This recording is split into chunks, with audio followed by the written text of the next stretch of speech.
Do you remember what you called me, Julian? The silence in the grand hall was absolute. You could feel the air suck out of the room, thick with the shock of hundreds of people holding their breath. Julian Morpheus, son of the school's biggest donor, the boy who ran this place, froze. His perfectly composed face went pale. He didn't expect this. No one did. They just expected me, the Jamaican boy, to take my medal, mumble, "Thank you," and walk off the stage. They expected me to be grateful. They say success is the best revenge. I don't know if that's true. Sometimes revenge is just revenge. It's about showing people exactly who they are after they've spent so long trying to tell you who you are. How are you all doing today? I hope you're well, wherever you're watching this from. I hope the weather is better where you are, because for a long time, my life was just cold, freezing. My name is Miles Cobb.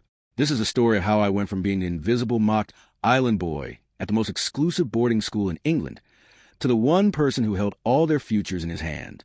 That picture you're seeing, that's me on that stage, holding the Chancellor's Medal, the highest academic honor the school gives. But it's not the medal that matters. It's the look on their faces. It's the thick file in my other hand, the file that proved everything. This is a story about what happens when you push someone too far. If you ever felt like an outsider, ever been underestimated, ever been told you don't belong, this one is for you. Hit that subscribe button and settle in, because you won't believe where this goes. But let me start from the beginning. I was 19 when I got the scholarship. 19. And I believed in, well, everything. I believed in hard work. I believed in fairness.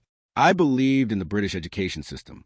My grandmother, my Nana back in Kingston, she cleaned floors in a tourist hotel for 30 years. She saved every spare dollar, telling me, "Miles, you have a mind. Don't let this island be the only thing you know. Go. Show them." And I did. I studied until my eyes burned. I aced every exam. I got the full academic ride to Blackwood Abbey, the Blackwood Abbey, where prime ministers and billionaires and actual royalty sent their sons. I was so naive. I thought my grades were my armor. I thought that acceptance letter meant I belonged. I packed my one suitcase, full of books and 2 new suits my Nana bought me from a second-hand shop, and I got on that plane. I believed I was walking into a dream. I had no idea I was walking into a calculated nightmare. When I landed in London, the air felt different. It was cold, thin. It bit at my skin. Back home, the air is thick. You can feel it. It's alive. Here, everything was quiet, muted. Even the colors seemed washed out. Blackwood Abbey was 2 hours by train. It looked like a castle from a movie. The walls were ancient stone, covered in ivy. It was beautiful, but it felt dead, cold. My Nana always said, "Respect your teachers. They're the gatekeepers." I believed that. I believed in the institution. I believed that if I just kept my head down, did the work, and was polite, my talent would be recognized. I truly believed it was a meritocracy. That's the word they used in the brochure. Meritocracy. My flaw, looking back, wasn't just naivety. It was my desperate need for approval. I didn't just want to succeed. I wanted to be accepted. I wanted them to see me, Miles Cobb from Kingston, as their equal. I thought my roommate, whoever he was, would be like me, studious, focused. Maybe we'd study together. I walked into my assigned room, room 31B, and there he was, Julian Morpheus. He was already there, unpacking. His suitcases were leather, with his initials JM monogrammed in gold. He didn't even look up when I walked in, dragging my single, battered case. "You must be the scholarship case," he said. He didn't ask. He stated it. "I'm Miles," I said. I held out my hand. He looked at my hand for a long, painful second, then just turned back to his suitcase. "Right. Well, that's your side." He pointed to a small, bare bed near the window, the one that got all the draft. "Try to keep your things over there." This was my roommate. I should have known then. I should have seen the setup. This was the first clue, hidden in plain sight. Why put me, the only full scholarship student from the Caribbean, in the same room as the son of Julian Morpheus Sr., the man whose name was on the new library. It was a test. Or maybe it was entertainment. That first night, I couldn't sleep. The room was cold and Julian snored lightly, a sound of pure, unbothered privilege. I read the student handbook with a small flashlight. That's where I found a ticking clock. The scholarship wasn't permanent. It was conditional. I had to maintain a 95 average, which was fine. But then there was the other part. Quote, all scholarship recipients are on a probationary first year. Continuation is contingent on maintaining the required academic average and, quote, demonstrating a satisfactory integration into the cultural and social fabric of Blackwood Abbey. Satisfactory integration. What did that mean? It meant I had to make them like me. It wasn't enough to be smart. It wasn't enough to be the best. I had to be one of them. And Julian Morpheus was the gatekeeper of one of them. So when I walked into the junior common room later that evening, I was already on edge. I was desperate to make a good impression. I just wanted to get a book from the shelf. And that's when it happened. Julian was there, slouched in a leather armchair, surrounded by his friends. One of them, a weaselly-looking boy named Cypher, nudged him when I walked in. Julian saw me. That fake, polished smile. Ah, the roommate. Everyone, this is Miles. He's new. Where you from, Miles? Cypher asked. His voice was oily. Jamaica, I said. My voice felt too loud in the quiet, carpeted room. My accent, which was just... My voice suddenly felt thick and heavy in the air. Julian laughed. A short, sharp sound. Jamaica? Good Lord. Did you paddle here on a coconut? The room erupted. It wasn't just laughter. It was cruel. It was the sound of a pack of animals turning on something they saw as weak. And then he said it. The line that would follow me for months. He looked at Cypher, loud enough for everyone to hear. Suddenly smells like coconut oil and desperation in here. I just stood there. I could feel my face burning. I wanted to say something. I wanted to quote Shakespeare or particle physics or anything to shut them up. But my tongue felt thick. My throat closed up. All that knowledge, all those grades, and I couldn't find a single word. I just turned around and walked out. I didn't know, as I walked back to my room, that Cypher was filming the whole thing on his phone. I didn't know that by morning that clip, edited with some stupid reggae music over it, would be sent to half the school. The mockery hadn't just begun. It was already a strategy, and I was the only one who didn't know the rules of the game. I thought I was there to learn. I was wrong. I was there to be the sport. The next few weeks, they weren't just hard. They were a systematic dismantling. That video Cypher took, it became a meme on the school's private network.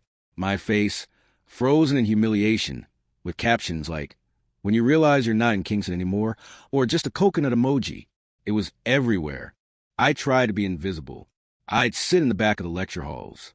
I'd go to the dining hall right as it opened or just before it closed. So I'd be alone. I'd grab toast and an apple and eat in my room. But Julian lived there. He'd come in with his friends, and they'd talk like I wasn't even there. God, it still stinks of, what is that? Curry? No, it's that cheap oil. And they'd laugh. I'd just put my headphones on, no music playing, and stare at my physics textbook until my eyes blurred. I was in a room full of people, and I had never felt so alone in my life. My flaw, that need for approval, it was twisting. It was becoming a desperate need to just survive. I had to make that satisfactory integration. But how? I thought, academics, that's my shield. That's my sword. If I couldn't be their friend, I would be their superior. I would be so good they couldn't ignore me. I would be so brilliant that the mockery would sound, even to them, like the braying of idiots. I worked. I didn't just study, I attacked the material. I did every extra credit problem. I read 3 chapters ahead. In my advanced mechanics class, I found a minor error in the published textbook. I wrote a polite email to Professor Alastair Finch with my correction and the proof. This, I thought, was the way. I called my Nana that weekend. I had to. She'd be worried. I stood by my window, the cold glass fogging with my breath, and I lied. Oh, Nana, it's amazing, I said, forcing a brightness into my voice that felt like swallowing glass. The buildings are old. And the classes are hard, but in a good way. And the people, Miles? Are they treating you good? You making friends? I looked across the room. Julian's cricket blazer was thrown over his chair, the deep blue and gold crest mocking me. Yes, Nana. Everyone is very welcoming. My roommate, Julian, he's from a very important family.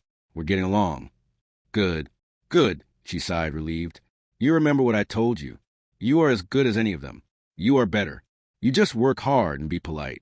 Show them who you are. I will, Nana. I promise. I hung up, and I leaned against the cold wall. I wasn't showing them who I was. I was just hiding. That lie to my Nana felt worse than any of Julian's insults. I was disappointing her. I had to fix this. The next day, Professor Finch emailed me back. Mr. Cobb, this is an astute observation. You are quite correct. Please see me during my office hours. My heart hammered. This was it. A mentor, a gatekeeper who wasn't Julian. Professor Finch was the head of the physics department, and more importantly, he was the head of the scholarship committee. He was the one who had to sign off on my satisfactory integration. I went to his office. It was full of books, floor to ceiling. He was an older man, thin, with a perfectly trimmed gray beard and wire-rimmed glasses. He looked like every brilliant, kind professor in a movie. Mr. Cobb. Sit, he said, gesturing to a chair. He didn't smile. Your correction was impressive. Your exam scores are, frankly, perfect. Thank you, sir, I said, my voice tight with nerves. However, he said, and my stomach dropped, academics are only half the equation at Blackwood. I've been looking at your file. You haven't joined any clubs. You don't participate in any house sports. Your housemaster notes you. Keep to yourself. I swallowed. Sir, I've been focusing on the work. It's a big adjustment. An adjustment? He leaned back, steepling his fingers. Blackwood Abbey is not just a school, Mr. Cobb. It is an institution that forges character. We are not interested in producing mere calculators. We produce leaders. And leaders must be resilient. They must integrate. There it was. That word. Sir, I said, my hands clammy. I am trying. But it's difficult. My roommate, Julian Morpheus. I stopped. I didn't want to be a tattletale. Finch's eyes sharpened. Ah, yes, Mr. Morpheus. A strong personality. A Blackwood legacy. His father has been exceptionally generous to the school. He stood up and walked to his window. Tell me, Mr. Cobb, do you know what pressure does to carbon? It creates diamonds, sir. I'd heard the cliché 100 times. Precisely, he said, turning back to me. But it also crushes chalk. Blackwood is the pressure. You must decide what you are made of. Do not come to me with social complaints. Come to me with results. Your first major paper is due next month. It accounts for 40% of your grade. I suggest you make it exceptional. I walked out of his office feeling colder than when I went in. He wasn't a mentor. He was a refiner. And he didn't care if I got crushed in the process. Pressure creates diamonds. He was telling me to endure it. He was telling me the bullying was part of the curriculum. The institution wasn't going to protect me. It was an on-it. This was the first true betrayal. Not the social cruelty of a teenager, but the cold, institutional indifference of a man who held my future in his hands. So I focused on the paper. Applications of quantum tunneling in modern superconductors. It was my passion. I spent 3 weeks in the library. I barely slept. I wrote and rewrote. I created models. I solved equations that hadn't even been in the coursework. This paper wasn't just for a grade. It was my answer to Finch. It was my proof. You want diamonds? Here's a diamond. I finished it 2 days early. I saved on my laptop on a USB drive, and I emailed it to myself. I was proud. It was the best work I had ever done. I submitted it through the university portal, and I waited. A week later, I got the email. Mr. Cobb, please report to my office at 4 p.m. Do not be late. It wasn't a request. I walked in, my heart pounding with, I hoped it was pride. But the room felt different. It was dark, and Professor Finch was not alone. Julian Morpheus was sitting in the chair I'd sat in, and next to him, standing by the wall, was Cypher. Professor? I said, my voice small. Mr. Cobb, Finch said, and his voice was ice. We have a very serious problem. He gestured to his desk. On it were 2 printed papers. Both had the same title. Applications of Quantum Tunneling in Modern Superconductors. I don't understand, I said. This is your paper, Finch said, tapping the first one. Submitted at 11:58 p.m. on October 30th. And this, he tapped the second one, is Mr. Morpheus's paper. Submitted at 10:14 a.m. on October 29th, over a day earlier. My blood went cold. I couldn't feel my hands. What? They are identical, Mr. Cobb, Finch said. Not similar, not inspired by. Identical, down to the final equation. That's my paper, I said, lunging forward. I wrote that. I have the drafts. I have the research. That's interesting, Julian said. speaking for the first time. His voice was smooth, full of fake concern. Because I wrote that paper. I've been working on it for months. You stole it. I yelled, my voice cracking. You're my roommate. You got on my laptop. Professor, Julian said, turning to Finch, his face a mask of wounded innocence. I'm not one to complain, but I've been worried about Miles. He's always watching. I caught him at my desk several times. I just thought he was curious. I never thought He's lying. I shouted. He's lying. Cypher, you know he's lying. You've seen me working on it. Cypher just looked at the floor. Then he looked up at Finch. I did see him at Julian's computer, Professor, a few nights ago. I came in and he was typing. He slammed it shut when he saw me. I thought it was weird. I stared at him. The betrayal was so sudden, so complete, it knocked the air out of my lungs. It was a lie. A planned, coordinated, devastating lie. I have my drafts. I said, my voice desperate. I have the file creation dates. I can prove it. Mr. Cobb, Finch said, his voice laced with disgust. Digital files can be altered. What cannot be altered is a submission timestamp. Mr. Morpheus submitted his work first. The conclusion is inescapable. You stole his work. No, please. Professor, they've been doing this to me since I got here. Enough, Finch snapped. I warned you about this, Mr. Cobb. I warned you not to come to me with social complaints. But this is an academic crime. Plagiarism is the single greatest sin at this institution. He picked up my paper, and he tore it in half. You will receive a 0 for this paper, he said. That, combined with your other issues, means your Thank 95 you so much. average It's an honor is to now be here mathematically tonight. impossible to achieve. You are on strict final academic probation. One more misstep, one late assignment, one failed quiz, one whisper of misconduct, and your scholarship is revoked. You will be on the next plane back to wherever it is you came from. He looked at Julian. Mr. Morpheus, your paper is excellent. A+. You are dismissed. Julian and Cypher stood up. They walked past me. As Julian reached the door, he stopped and looked back at me. I was frozen. I couldn't move. I couldn't breathe. He just smiled, a tiny, victorious smirk. Then he was gone. I was left alone with Finch, the torn halves of my genius, my proof, sitting on his desk. Get out of my office, Mr. Cobb, he said, not even looking at me. I walked out. I don't remember the walk back to my room. It was like I was floating. I had been framed. Perfectly. My hard work, my Nana's words, my one shield, they had taken it, and they had beaten me with it. I wasn't just a sport anymore. I was the criminal, and they had all the evidence. I walked out of Finch's office, and the world was gone. The old stone hallways, the portraits of dead headmasters staring at me. I didn't see them. I was in a fog. My blood was roaring in my ears. I made it back to room 31B. It was empty. Julian and Cypher were probably out celebrating. I sat on my bed, the one by the drafty window. I stared at the wall. 0. 40% of my grade was gone. Mathematically impossible. That's what he'd said. It was over. All of it. My Nana's savings. The pride in my neighborhood. The show them, she'd whisper at the airport. I was going to be sent home. Not just as a failure, but as a cheat, as a thief. The shame was a physical thing. It was a heavy, wet blanket that wrapped around me, pulling me down. I couldn't breathe. I thought about the flight home. I thought about walking into my Nana's small house, her looking up from the kitchen table, her eyes full of hope. And I would have to tell her. They said I stole. I couldn't. I just couldn't. I fell back on the bed, and I cried. I hadn't cried since I was a boy. But this wasn't boys crying. This was a heaving, gut-wrenching sob of a man who had just seen his entire future burn down. I cried for my Nana. I cried for that naive, hopeful 19-year-old on the plane. I cried because I was so alone. I must have laid there for hours. The room got dark. The cold from the window seeped into my bones. I was numb, and then the door opened. The light flicked on, blinding me. Julian, he stopped for a second, seeing me on the bed. He must have seen my face, red and swollen. He just smirked.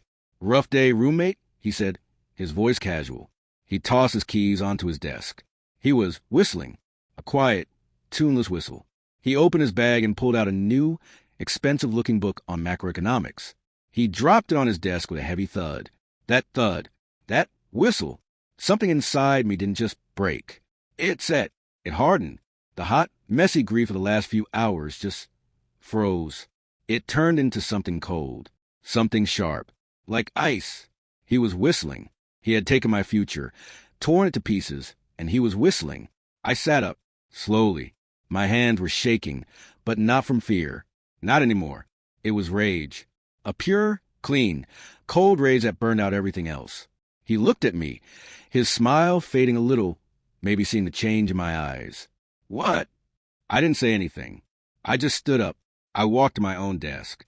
I turned on my lamp. I pulled out a fresh notebook, and I opened it. This was the point of no return. I wasn't leaving. I wasn't going to be sent home. I was being held on probation? Fine. I was mathematically eliminated from Finch's class? Fine. I would find another way. I stayed up all night. I read the student handbook again, not the section on scholarships. I read the section on prizes. And there it was, the Chancellor's Medal. It was the highest academic honor the school offered, awarded once a year for a single work of outstanding original research. It was open to any student in any department. And the most important part, it wasn't judged by the Blackwood faculty. It was judged by a blind panel of external academics. Professors from Oxford, Cambridge, Imperial College London. They wouldn't know my name. They wouldn't know I was the scholarship case. They wouldn't know Julian Morpheus or his daddy's library. They would only see the work. This was it. This was a new path. It wasn't about a grade. It was about vindication. I would create something so brilliant, so undeniable, that would win the highest prize in the entire school. And I would do it while I was on academic probation for cheating. The irony was so bitter, it was almost sweet. But then the cold logic hit me. How? How did they do it? I was so careful. I never left my laptop unlocked. I froze. I went to my laptop. I opened my email. I went to the sent folder. There it was. The draft I had emailed to myself, just in case my USB failed. I had been so responsible. I looked at my email account settings. Login history. My breath caught. There were dozens of logins. Dozens. All from an IP address I didn't recognize. I traced it. It was a desktop computer in the main school library. I never used the library desktops. I had my laptop. But the time stamps. One was from 2 days ago, right after I'd emailed myself the final draft. But there were others. One from a week ago. One from 2 weeks ago. They had been in my email account. They had been watching me work, downloading my drafts as I wrote them. This wasn't a last-minute theft. This was a systematic, calculated campaign. How did they get my password? I never told anyone. I never wrote it down. It was a complex string of letters, numbers, and a line from a Bob Marley song. Impossible to guess. I racked my brain. The first week, that feeling of being overwhelmed, the mountain of paperwork. And then I remembered. The student integration form. It was an online form, part of the house registration. It had been sent to me by the student representative from my house, the person assigned to help new students get set up. It asked for my name, my student ID, and my school email and password. It said it was to synchronize your account with the campus network and printing services. It had looked official. I was trying to be a good, compliant student. I had filled it in without a second thought. Who was the student rep? Who would send me that link? I pulled up the house roster. My eyes scanned the list of student leaders. House Integration Officer. T. Cypher. It wasn't just Julian. It was Cypher. It wasn't just a prank. It wasn't just bullying. It was a trap. A deliberate, premeditated conspiracy. They had given themselves a key to my entire academic life on my second day. They had been waiting. They had been watching me work, just waiting for the moment to strike. This wasn't two boys being cruel. This was a system. Finch's words came back to me. Pressure creates diamonds. They weren't trying to see if I was a diamond. They were applying the pressure to guarantee I would be crushed. I looked across the dark room at Julian, sleeping peacefully. He wasn't just a bully. He was a predator. And he had the entire jungle on his side. I closed my laptop. My promise to myself was sealed. I wasn't just going to win the Chancellor's Medal. I was going to burn their whole rotten system to the ground. I wasn't just working on a new project. I was waging a war on two fronts. The first was public. The moment I walked out of my room, I was a marked man. The whispers about coconut oil were gone. Now, the words were sharp and they were loud. Cheat, plagiarist, thief. They'd say it just as I walked by, a little too loud to be an accident. Julian had done his work. He wasn't just a victim. He was a magnanimous one. He'd won. The social pressure was immense. In the dining hall, I'd sit down at an empty table, and a few moments later, anyone already there would get up and leave. I was a leper, and I had to maintain a perfect academic record in all my other classes. I had to sit in lecture halls, feeling the eyes on my back, and still absorb every word of quantum mechanics, every line of differential equations. One slip, 1B minus, one late assignment, and I was gone. The probation was a guillotine hanging over my neck. Then there was the second front, the secret one, my new project, the one for the Chancellor's Medal. I couldn't work on it in my room. Julian was there. I couldn't use the main library. My login was flagged. I was paranoid. So I found the one place no one ever went, the sub-basement of the old archives. It was cold, dusty, and smelled like decaying paper and glue. The only light came from a single, flickering fluorescent tube. It was perfect. It was my fortress. Every night, from 10 p.m. until 3 or 4 a.m., I'd go down there. I had my textbooks, stacks of paper, and a small, stolen whiteboard. My topic? It was ambitious. It was a theoretical model, recontextualizing gravitational waves as a product of higher dimensional brain collisions. It was a new theory of cosmology. It wasn't just an A-plus paper. It was my life's work. It was everything I had. But the pressure was building. I was living on 4 hours of sleep. I was losing weight. And Julian was getting worse. Now that he had won, he'd adopted this new, terrifying persona of kindness. He'd find me in the hallway. "Miles," he'd say, his voice full of that fake, deep concern. He'd put a hand on my shoulder, and I'd have to fight every instinct to not tear his arm off. "Look, I want you to know I've forgiven you. I know the pressure gets to people. This place, it's not for everyone. Just, stay in your lane. Try to get through the year. No hard feelings." It was a performance for everyone around us. Look at Julian Morpheus. So noble, so forgiving. And look at that cheat. Too ashamed to even look him in the eye. It was brilliant. It was suffocating. He was painting me as the broken, pathetic failure, and him as a statesman. The gaslighting was so intense. There were moments in the dead of night where I'd look at my own equations, and a terrifying thought would whisper in my head. What if I am crazy? What if I...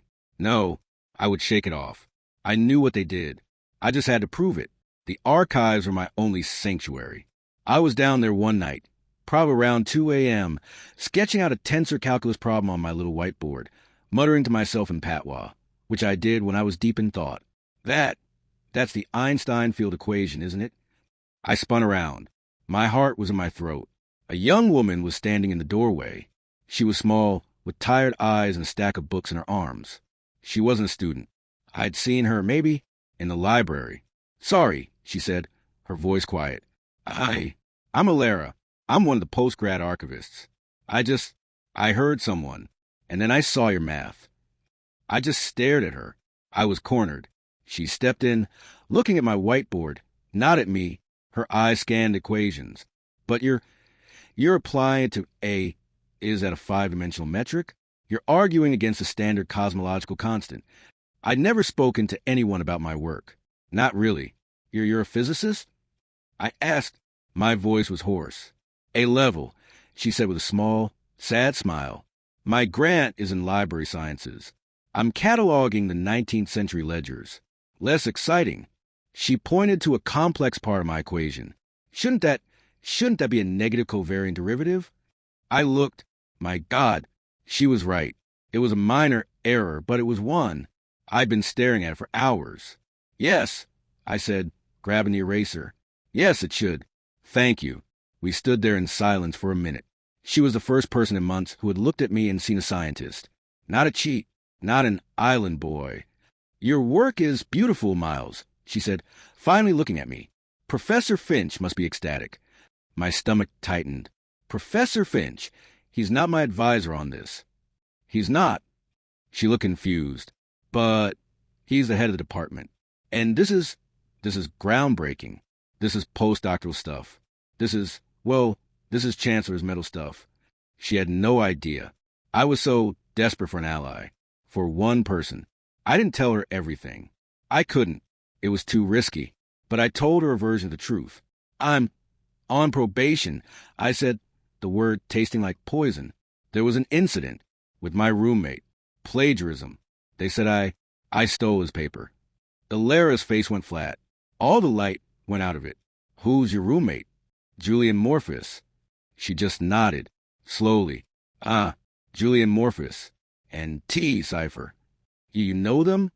I know the type, she said, her voice turning hard. I'm from Cardiff. My dad's a coal miner. Or was, before the pits closed. I'm on a grant, just like you. I'm the help. They don't see us, do they, Miles? Until they want something. She looked back at my board. This paper, she said. It's your way out. It wasn't a question. It's my only way, I said. She nodded again. All right. The 19th century ledgers can wait. You need access to the restricted journals. The deep archive. The stuff Finch keeps locked away for his own research. She pulled a key card from her pocket. Don't work down here. It's too cold. There's a private study corral on the 3rd floor. No one ever uses it. It has a proper desk. I'll just forget to log you out of my terminal. You'll have full access. Just be careful. They don't just wound people like Julian. They bury them. This was it. A lifeline. An apparent resolution. For the first time, I wasn't alone. I had a base. I had an ally. I had access. I worked. For the next 2 weeks, I was a ghost. I went classes. I went to the dining hall for 10 minutes to get food. And I lived in that corral. Alara would silently leave a flask of hot tea and a sandwich outside the door some nights. I was making progress. The theory was, it was working. It was real. I was starting to feel hopeful, and that's when they shattered it. The attack wasn't on me this time. It was so much worse. It was so much more personal. I got an email, a short, frantic one from my cousin back in Kingston. Miles, call Nana. Now. She is not good. She is crying. Call her. My blood turned to ice. I ran out of corral, down to the one phone booth in the common room that had international calling. I punched in the numbers, my hands shaking so hard I had to do it 3 times. It rang once. Hello. It was my Nana's voice, but it was broken, thin. She was crying. I'd never heard her cry. Nana? Nana, it's Miles. What's wrong? What's happened? Miles, she sobbed. Oh, boy. What have you done? I got a letter. A letter from your big fancy school. My stomach fell through the floor. A letter? What letter? They say, oh, God, they say you steal. She choked on a word. They say you are a plagiarist. That you are on probation. That you shamed the school. Miles, tell me it's not true. After everything, tell me it's not true. It wasn't a punch. It was a knife. In my gut, they hadn't just attacked me. They had reached across the Atlantic Ocean, into her tiny, clean house in Kingston, and they had struck my grandmother. They had taken her pride, the one thing she lived for, and they had strangled it. Nana, I said, my voice cracking. Nana, it's a lie. It's a mistake. I didn't do it. I promise you. I'm fixing it. A mistake? She whispered. It's from the professor, the head of department, Mr. Alistair Finch. He signed it. A grave moral violation. It says, Miles, they're going to send you home. No, I yelled, slamming my fist against the phone booth wall. I am not coming home. Not like this. You trust me, Nana. You hear me? Trust me. I will fix this. I am not what they say I am. I hung up the phone. I was shaking, not from fear, not from sadness. It was that cold, pure rage again. But it wasn't quiet this time. It was inferno. I stormed out of the common room. I didn't run. I walked. Every step was a hammer blow. I went straight to Finch's office. I didn't knock. I threw the door open. He was in there, grading papers. He looked up, his face a mask of annoyance. Mr. Cobb, you sent a letter to my grandmother. I said. My voice was low. Dangerous. Finch's eyes narrowed. He took his glasses off. Yes. Standard procedure, I'm afraid. When a student is on academic probation for a morals violation, we are required to inform the listed guardian or sponsor. We cannot have the school's reputation sullied by misunderstandings. Misunderstandings. I repeated. The word felt like acid. You know what happened. You know he stole from me. You let him. And now you write her? Mr. Cobb, you are hysterical, Finch said, standing up. What I know is that your paper was submitted after Mr. Morpheus's. What I know is that you were given a warning. And what I know is that you are currently on very, very thin ice. This outburst is not helping your case for satisfactory integration. The gaslighting was perfect, so bureaucratic, so reasonable. It was designed to make me feel crazy. This isn't procedure, I whispered. This was a targeted attack. This was Julian. You have no proof of that, Finch said. You only have your allegations.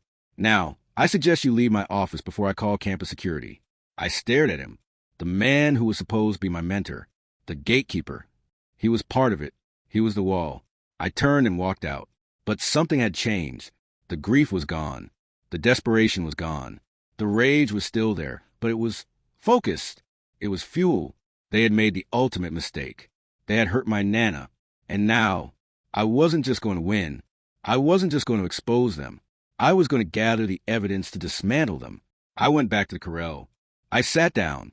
Ilera was gone. I was alone. I opened my laptop. I wasn't a student anymore. I was a hunter. I couldn't get into my own email logs again. They'd be watching. But I remembered what Julian and Cypher had used. The student integration form. I didn't go to the student portal. I went to the IT department's public-facing help desk. I found low-level tech, a young guy who looked bored. I didn't ask about my account. I was smarter than that now. I told him I was a transfer student, and I was working on a project for a sociology class about campus cybersecurity and integration. I asked him, do you get a lot of phishing attempts here? Like, try and get student passwords. The tech rolled his eyes. Oh, you have no idea. It's a nightmare. We had this massive breach in the new student servers must have been 2 months ago, right when term started. My heart stopped. Really? What happened? He leaned in, lowering his voice. Some idiot, one of the student reps, I think, sent out this bogus integration form to all the new students. Looked totally real. Phish passwords for, like, half the freshman class. Total mess. We were patching for a week. Upper management. He looked around. They told us to keep it quiet. Sweep it under the rug. Bad for the school's image, you know? They just patched it, sent a quiet change your password email, and told us to never, ever talk about it. I kept my face perfectly still. Wow. A student rep, you said? Did they catch who did it? Nah, he said, shaking his head. The link, it was routed through, 6 different proxy servers. Bounced from here to Eastern Europe and back. By the time we traced it, it was a dead end. Whoever did it was smart. But yeah, a lot of accounts were compromised. A total disaster. I thanked him for his time. I walked away. My hands were shaking.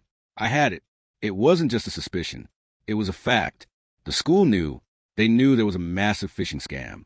They knew the integration form was bogus. They knew dozens of new student accounts were compromised. And when I came to Finch hysterical, claiming my roommate had hacked my account, he had looked me in the eye and called me a liar. He hadn't just taken Julian's side. He had known my story was plausible. He had known there was a campus-wide breach, and he had covered it up to protect Julian, to protect the Morpheus name, to protect the institution. It wasn't just a conspiracy between 2 students. It was an institutional cover-up, and I had the first thread. The conversation with the IT tech wasn't a victory. It was a devastation. It recontextualized everything. I walked back to the corral in the archive, but it didn't feel like a sanctuary anymore. It felt like a cell. Finch knew. He knew I wasn't crazy. He knew my account was likely compromised. He knew, and he chose. He chose the Morpheus money over the truth.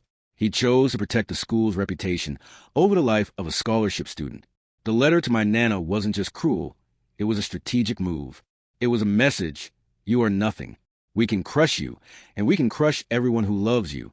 Stay down. I sat at the terminal Ilera had left logged in for me. I felt sick. My rage was gone, replaced by a cold, hollow dread. I wasn't fighting 2 bullies. I was fighting the institution, the very gatekeepers my Nana told me to respect. I had the IT tech's verbal confirmation, but that was nothing. A he said, she said. I needed proof. I needed the email, the one they sent out, the change your password warning. I started digging. I used Alara's high-level archivist access to search the internal faculty email server. I typed in keywords: phishing breach, password, integration. Nothing. I typed in security, compromise, alert. Nothing. They hadn't just swept it under the rug. They had scrubbed it. There was no digital footprint, no memo, no all-staff warning. The IT tech was right. They had buried it completely. I was back to zero. My one lead was a dead end.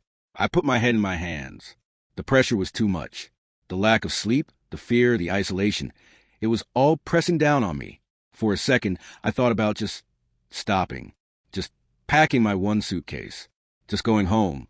Maybe I could get a job at the hotel with my Nana. Maybe I could just disappear. No, I could still see her face, twisted in that agony of shame. I couldn't go home. Not like this. I had to finish the paper, the Chancellor's medal. It was the only card I had left to play. If I couldn't expose the lie, I would just have to build a truth so big it overshadowed it. I would win. I would stand on that stage. And even if I couldn't prove my innocence, I could prove my brilliance. I worked. I dove back into the math. I let the tensor fields and the string theory consume me. It was the only place I was safe. I worked for another week. Solid. The paper was... It was almost done. It was beautiful. Alara had been my silent partner. A cup of tea. A shared, knowing look in the library. She never asked. She just helped. She was my one connection to humanity in that place. I finished the paper at 3:17 a.m. on a Tuesday. I hit save. I exported it to a PDF. I looked at it. 94 pages of pure, undiluted physics. My proof. My diamond. I submitted it through the official, external portal for the Chancellor's medal. It was gone. It was out of my hands. I felt empty. I had poured everything I was into that document. I had nothing left. I packed up my books from the Corral for the last time. I went to find Alara. I just wanted to tell her. I wanted to say thank you. I went to her small desk in the main archive. It was empty. Not just, she's at lunch empty. It was cleared. The small photo of the Welsh seaside was gone. The stack of ledgers was gone. Her cup with the little dragon on it was gone. My blood ran cold. Where's Alara? I asked a man at the main desk, a senior archivist I'd seen a few times. He didn't look up from his screen. Ms. Vaughan's contract was terminated. I couldn't feel my legs. Terminated? What, why, when? He finally looked up, his eyes flat and cold. Effective immediately. This morning. Serious security violation. An audit found her terminal had been logged in for over 212 consecutive hours. Her credentials were used to access restricted faculty servers. Illegally. My heart stopped. It wasn't a beat. It just stopped. He continued, his voice monotone. She was, of course, given the chance to explain. She claimed she didn't know how it could have happened, that someone must have used her terminal. He gave me a long, hard stare, but she couldn't or wouldn't name who, so she was dismissed. We were told call security if she was seen on campus again. He looked back at his screen. I was dismissed. I stumbled out of the library. They knew. They had been watching me. They had been watching her.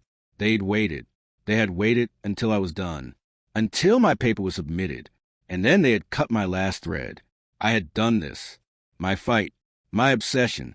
I had dragged this kind, quiet woman, my only friend, into my war. And she had been buried. Just like she said. She hadn't even named me. She had taken the fall. She had protected me. This was the real devastation. It wasn't a zero. It wasn't a letter to my Nana. It was this. This was the consequence of my fight. I had gotten an innocent person fired. I had ruined her life. Her grant. Her one way out. I made it back to my room. Julian was there, on the phone with his father. Yes, father. No, everything's handled. Completely. Finch took care of it. Yes, I'm sure. It's over. He hung up and saw me. He saw the look on my face. The absolute, shattered emptiness. And he smiled. He knew about Alara. This was his doing. Finch had sent the letter. But this was Julian. This was his checkmate. He hadn't just beaten me. He had made me destroy the only person who helped me. Looks like your little library friend had to leave, he said. his voice casual. Shame. I heard she was unsatisfactory. You gotta be careful who you associate with. Miles, this place, it has standards. You and your kind, you drag everything down, don't you? I didn't say a word. I just stood there. He had stripped me of my grades. He had stripped me of my reputation. And now he had stripped me of my one ally, using my own actions as the weapon. I was alone, completely and utterly alone, and I had nothing left to fight with. The paper was gone. It was a message in a bottle. My only hope was a blind panel of judges I'd never meet. I just sat on my bed. The cold from the window didn't even register. I was colder. I was a ghost. The weeks between submitting the paper and, well, now, they didn't pass in days. They passed in shadows moving across the wall. I stopped going to classes. What was the point? My grades were already destroyed. I was just waiting for the final email that said, your scholarship is revoked. I didn't eat. I couldn't. The thought of going to the dining hall, of seeing their faces, Julian's, Cypher's, even the ones who just watched, I couldn't. I'd wait until 3 a.m. and walk to the campus shop and buy a stale bread roll or a chocolate bar with the last few pounds on my card. I lost, I don't know, a lot of weight. My clothes hung off me. My hands wouldn't stop shaking. The guilt over Alara, it was a living thing. It was a cold, heavy animal sitting on my chest, day and night. I close my eyes and see her face, that small, sad smile. I got you fired. I ruined your life. I did this. I'd wake up from nightmares, my throat raw from screaming, but I'd made no sound. Julian was ecstatic. He had won. He was the king of the castle. He'd bring his friends into the room, and I'd just be there, a piece of broken furniture in the corner. They'd laugh, drink, talk about me like I was deaf and blind. God, he stinks, Cypher said one night, waving his hand in front of his face. It's the smell of failure. Julian just laughed. It's the smell of justice, Cypher. This is what happens when you fly too close to the sun. Icarus. He'd taken to calling me Icarus. I just stared at the wall. Then came the letter. It was pushed under my door. Official school crest. From the bursar's office. I opened it with my trembling hands. Dear Mr. Cobb, following a full security audit of the Blackwood archive, it was found that your student ID was used in conjunction with a terminated staff member's credentials to gain 212 hours of unauthorized access to restricted, high-level academic servers. As per school policy, your student account has been billed for full cost of this resource usage. My eyes scanned down the bottom, to the total, 18,450 pounds. It wasn't a bill. It was a life sentence. It was my Nana's entire house. It was a sum of money I had never even seen. I couldn't breathe. It was a mistake. It had to be. I ran to the bursar's office. A severe-looking woman behind thick glass looked up. I pushed the letter at her. This is wrong. I didn't.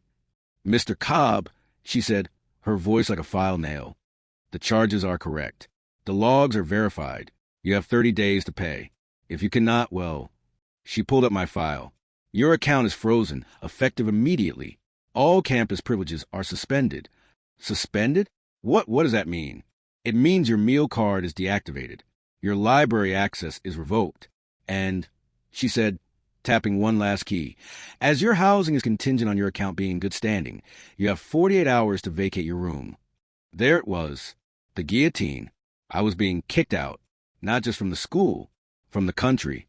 My student visa was tied to my enrollment. If I was expelled, I'd be deported. But they were too clever for that. They wouldn't expel me. They'd just make it impossible for me to stay. They'd make me homeless, in debt, with no way to eat. They'd force me to leave. I walked back to my room. 48 hours. I sat on my bed. My heart was just a cold, dead stone in my chest. I had one option. One. The call I had been dreading more than death. I went back to the phone booth. My hands were shaking so hard, I dropped the phone twice. I finally got the number dialed. She picked up. Hello? Nana. I whispered. My voice was a dry croak. Nana, it's me. Miles. Boy, why you sound so? You sick? Nana, I said, and the tears just came. The hot, shameful tears of a broken man. I'm in trouble. I'm in bad trouble. They say I owe money. A lot of money. 18,000 pounds. They're kicking me out. Nana, I don't know what to do. There was a silence on the line. Not a shocked silence. A cold silence. Nana? Miles, she said, and her voice was flat. All the music was gone from it. It was dead.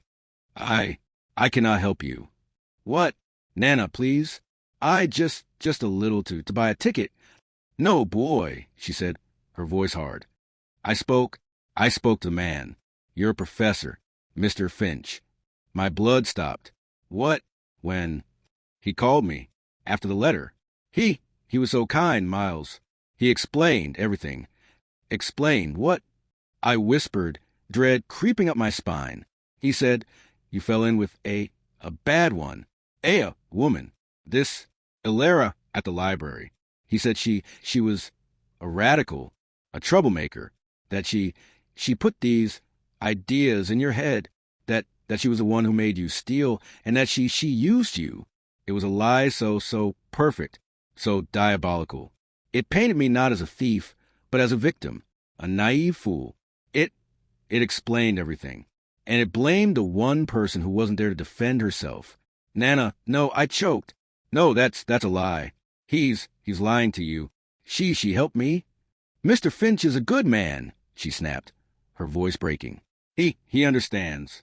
He made me an offer. For you. An offer? He said he knows you were influenced. He said if you just apologize, if you write a letter, a confession, just saying this Alara, she confused you, that you're sorry. If you do that, he will clear the debt. He will drop the charges. And he will let you come home.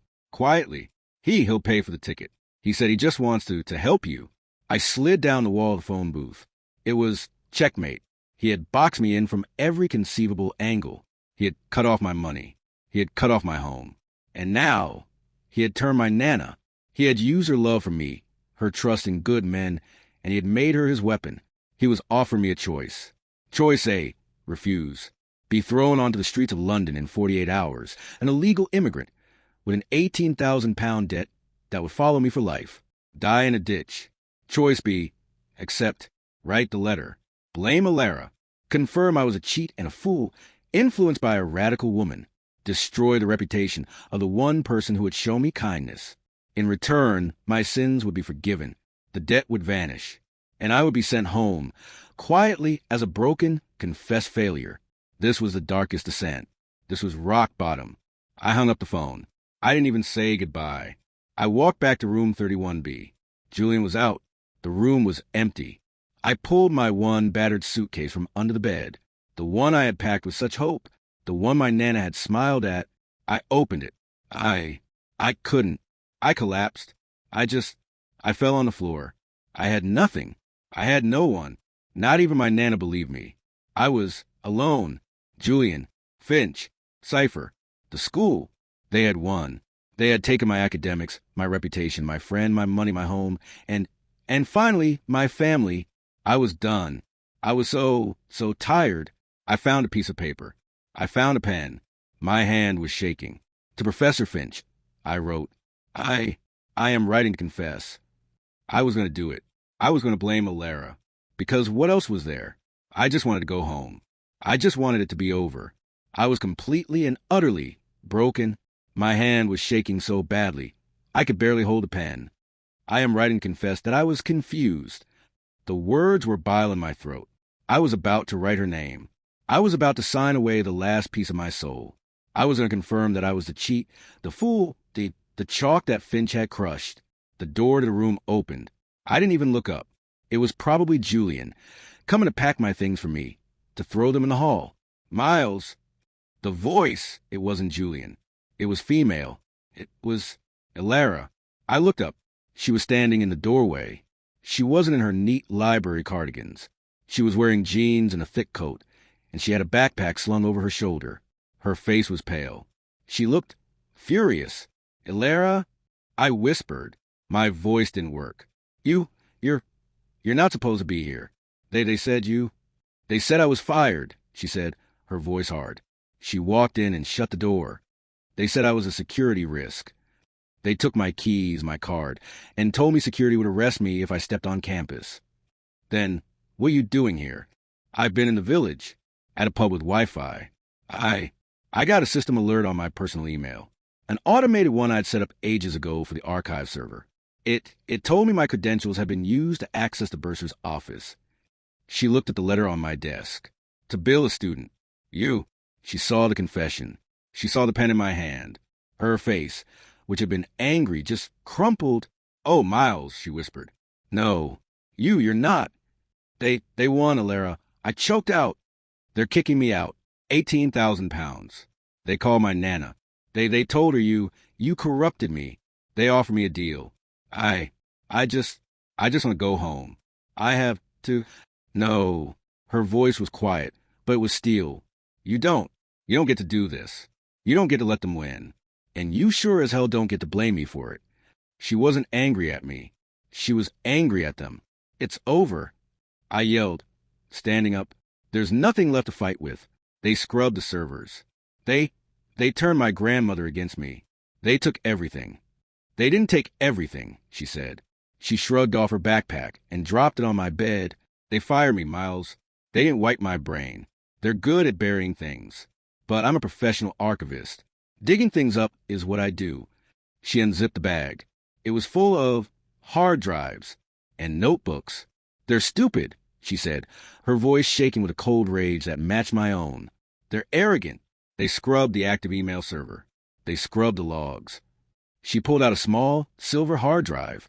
They forgot about the tertiary disaster recovery backups. The ones that are air-gapped. The ones that get physically swapped out every 30 days. The ones I was in charge of. They fired me at 10 a.m. They didn't get around to revoking my physical access to the sub-archive until noon. My heart, it started to beat again. A slow, heavy thump. I had 2 hours, she said, a small, grim smile on her face. They thought I was just packing my desk. I was making a copy of everything. She plugged the drive into my laptop, and I found it, Miles. She clicked a file, an email chain. I found the phishing scam report from the IT tech, the one that got buried. She clicked another file. I found the real email. The change your password alert that was drafted but never sent. She clicked another, and my world stopped. It was an email from Professor Alistair Finch to Julian Morpheus, Sr. The timestamp was the day after I'd been accused of plagiarism. The subject line was, our scholarship issue. And the body, Julian, Senior, be assured, the matter with the problematic scholarship student is fully contained. Young Julian's version of events is now the official academic record. The boy Cobb is volatile, but he is on final probation and will be managed. His complaint about a hack are baseless, though, coincidentally, IT did report a minor, unrelated phishing issue. I have had that report and all related materials permanently archived. There will be no link. Your continued generosity to the new science wing is, as always, deeply appreciated. Alistair, I couldn't speak. It wasn't just a cover-up. It wasn't just him taking Julian's side. It was collusion, a conspiracy, between Finch and Julian's father, to protect the Morpheus name and the donation for the new science wing. My entire future was a transaction, a piece of dirty business. And then, Ilara said, her voice soft, I got angry, so I kept digging into Finch. She pulled up another file. This one wasn't an email. It was a scanned document. A paper, an academic paper. This is Professor Finch's most celebrated work, Ilara said. The one that got him his tenure. Finch's theorem, published 15 years ago. She pulled up another file. A thesis, a doctoral thesis, in German. And this, she said, is the doctoral thesis of a man named Dr. Stefan Haas, from the University of Berlin. Published 18 years ago, 3 years before Finch's paper. I don't read German. I whispered. You don't have to, Ilara said. She scrolled down, showing the two documents side by side. The equations, the math. The math is a universal language. I looked. The equations, they were identical. The proofs, the structure. Finch, he stole it. I breathed. Finch's theorem, he stole it. He plagiarized his entire career from a German academic who probably, what? published in obscurity and never got noticed. The gatekeeper, Ilera whispered. The man who lives a hunt for plagiarists is the biggest plagiarist of them all. I looked at the confession on my desk. The pen. I looked at Ilera, her eyes no longer tired, but bright with a terrifying, righteous fire. And I looked at the evidence on my laptop. The cover-up. The conspiracy. The lie that Finch's entire life was built on. This was a choice. Stay broken or fight back. I wasn't just a victim. I was armed. I picked up the piece of paper, the confession, and very, very slowly, I tore it in half. They're having the Chancellor's medal ceremony tomorrow, I said. My voice was different. The shake was gone. It was cold. It was hard. I know, Ilera said. I wasn't invited. You are now, I said, closing the laptop. How do I look? Ilera looked at me. My frayed shirt, my hollow cheeks, the tremor that was still in my hands. You look, she said, like hell. Good, I said. I picked up my one battered suitcase and I put it back under the bed. They have 48 hours to kick me out. That's fine. I looked at her. I have 24. What are you to do, Miles? They keep calling me Icarus, I said. A small, bitter smile touched my lips. They think I flew too close to the sun. They don't get it. I picked up the hard drive. They're not the sun. I'm the fire, and I'm going to burn this whole rotten place to the ground. The grand hall was obscene. Chandeliers, portraits, hundreds of people in black tie, students, faculty, wealthy donors. The air was thick with the smell of expensive wine and self-congratulation. I stood in the back by the main doors. Ilera was right. I looked like hell. I hadn't slept. I hadn't changed. I was wearing the same clothes I'd been wearing for 3 days. I was a specter at their feast. They were all there, in the front row. Julian, looking perfect in a custom-fit suit, his hair coiffed. Cypher, right next to him, a sniveling little shadow. And Professor Alastair Finch, on the stage, at the main podium, looking statesmanlike. He was the one opening the ceremony. Blackwood Abbey, he was saying, his voice smooth and deep, is not just a school. It is a crucible. It is a place where character is forged, where the weak are strengthened, and where the strong excel. It is a place that holds itself to the highest standards of academic and moral integrity. I almost laughed. It was perfect. Julian saw me. He was in the front row. He turned, looking for someone in his eyes. They found me, lingering in the doorway. His smile faltered for just a second. Confusion. Annoyance. Why is he still here? He thought I'd be gone, packed, weeping my way to Heathrow. He nudged Cypher. Cypher looked, his weasel face twisted. They whispered. Good. Let them whisper. Finch finished his speech. And now, for the highlight of our academic year, the awarding of the Chancellor's Medal. This, as you know, is judged by an external blind panel of the country's finest minds. To present the award, please welcome Dr. Eris Thorne from the University of Oxford. A new man walked up, elderly, sharp-eyed, with an air of real intelligence, not the fake, polished kind Finch had. Thank you, Professor Finch, Dr. Thorne said, his voice crisp. It is a rare privilege to see this level of work from an undergraduate. The panel, we were not just impressed. We were stunned. The paper, recontextualizing gravitational waves as a product of higher dimensional brain collisions, it is quite frankly paradigm shifting. It is work we would expect from a postdoctoral fellow. At the minimum, it is genius. It is our unanimous decision to award the Chancellor's Medal to... My heart wasn't beating. It was just a drum. Mr. Miles Cobb. The silence. It was absolute. It wasn't applause. It was a void. The air just sucked out of the room. I could see Julian. His face. It wasn't pale.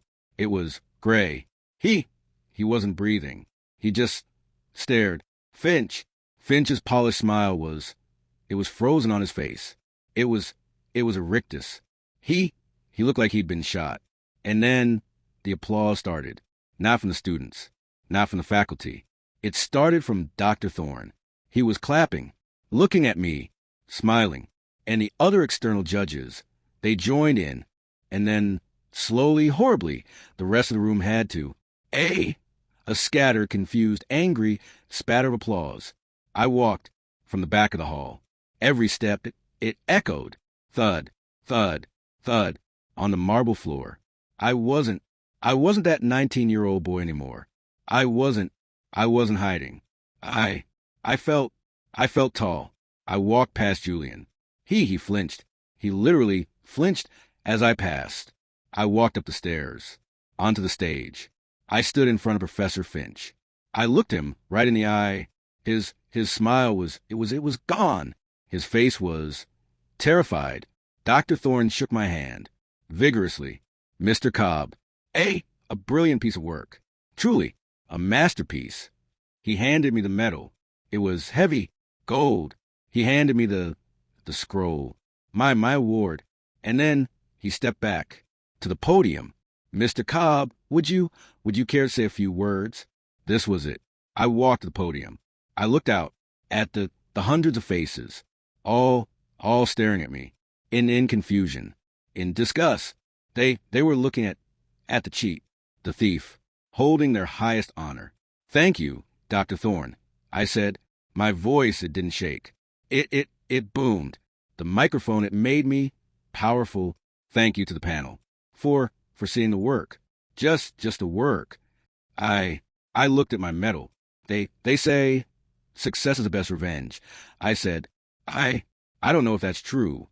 I looked up. I found Julian in the crowd. His eyes, they were locked on me.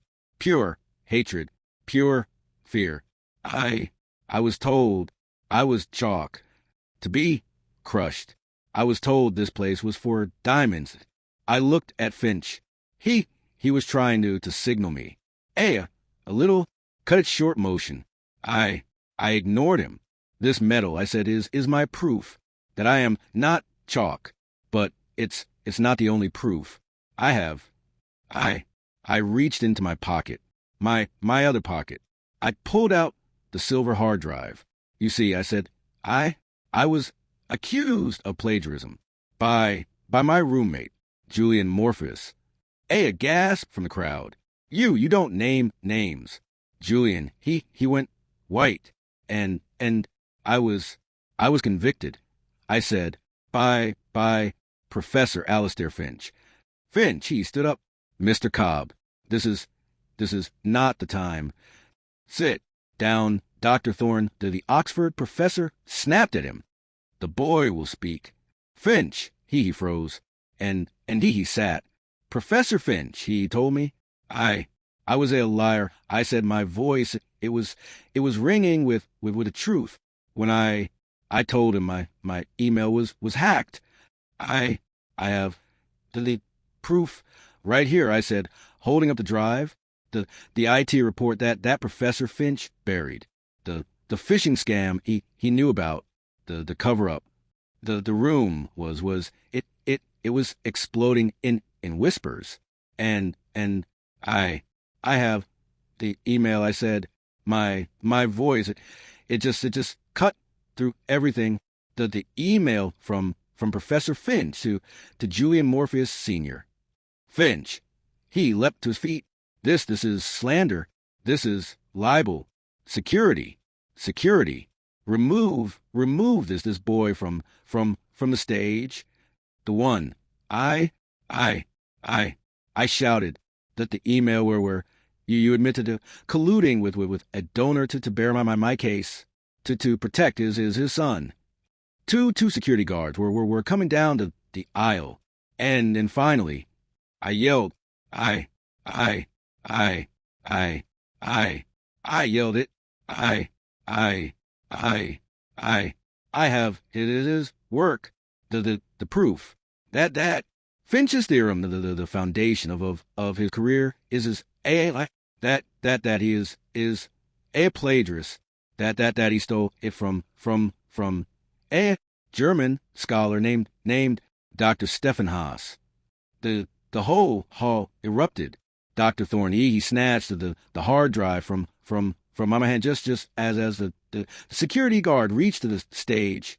He looked at Finch, and his face was thunder. Professor Finch, Dr. Thorne, he boomed. His voice, it silenced the room. You will come with me now. And you, he pointed at Julian. You will wait right there. He looked at me. The security guard, they just stopped. He smiled at me. Mr. Good, Lord, Mr. Cobb. I, I, I, I, I looked, I looked at Julian. He was broken. He was gray. He was just staring. I, I looked at Cypher. He was gone.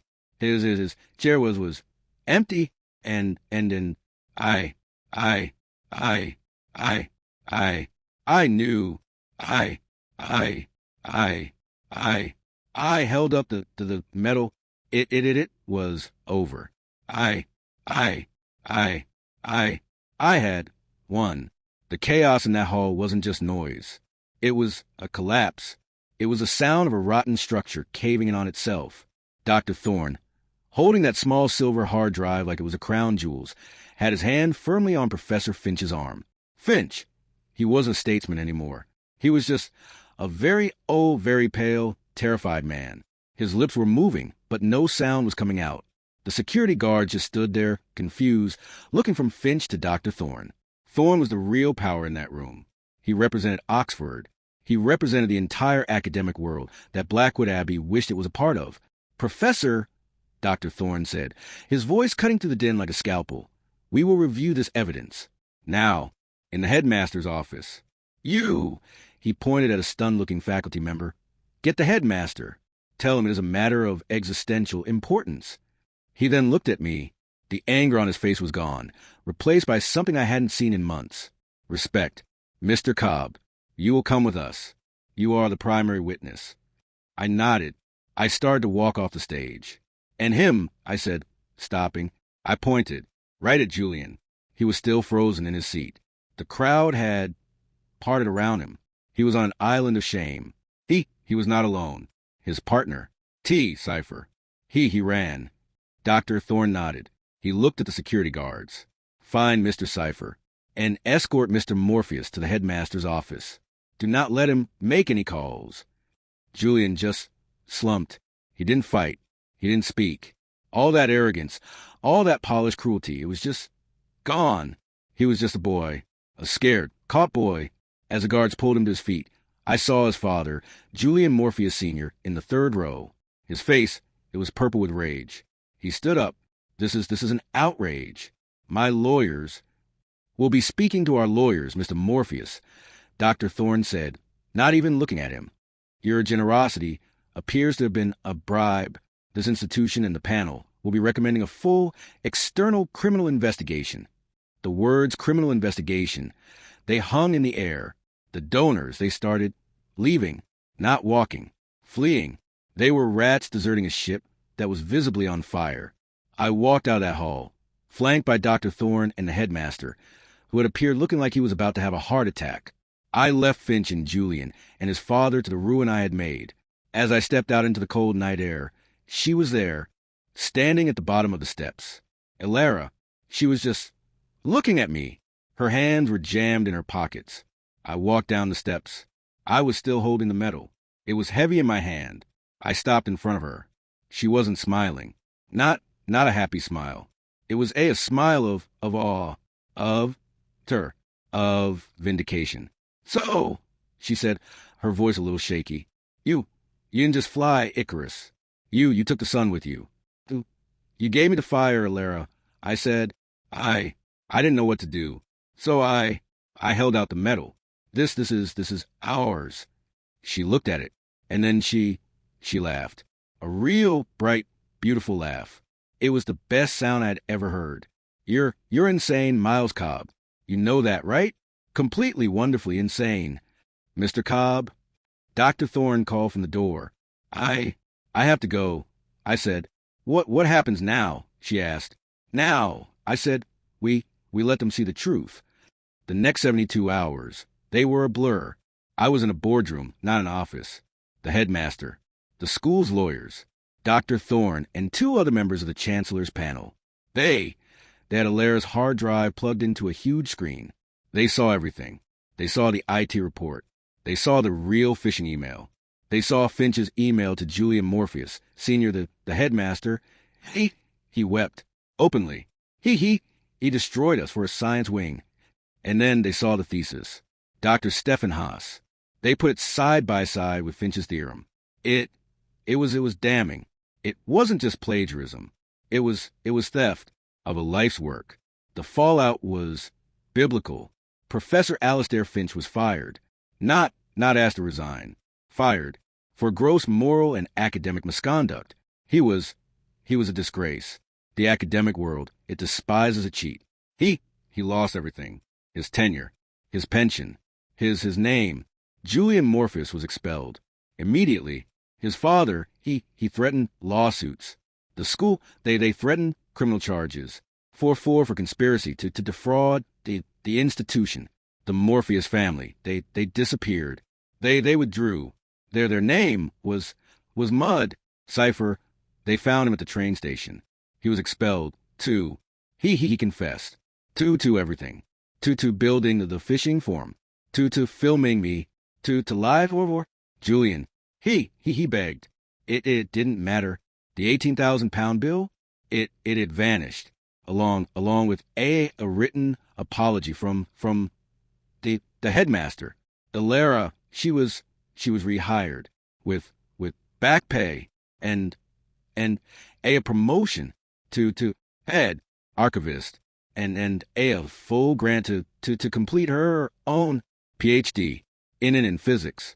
And me, they offer me everything, a full ride, not just here. They said they would sponsor me at any university in the world. Dr. Thorne, he put his hand on my shoulder. Mr. Cobb, your paper, it needs to be published.